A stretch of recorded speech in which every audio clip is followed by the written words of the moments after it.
tanta gente, né, que fala tudo de bom. Então, eu quero começar assim, como é que você tem 9 mil seguidores no Twitter. E além disso, as postagens no Twitter, você prefere chamar de é mais fino, né? Então, tá. As postagens deles estão sempre muito bacanas. Sempre trabalham com essa linguagem da internet, com caracteres, com uma linguagem que é muito própria do Twitter, para quem gosta aí de twittar. Mas eu também entro sempre no Face, né?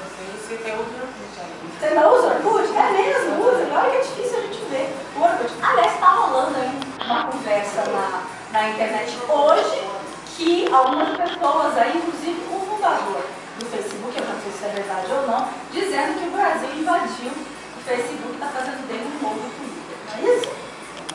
Tá ok o microfone, Luquinha? Estávamos conversando? É, pois é. Deve ser falou tudo. Eu falei Twitter, perdão, Orkut, gente, eu falei bobagem. Mas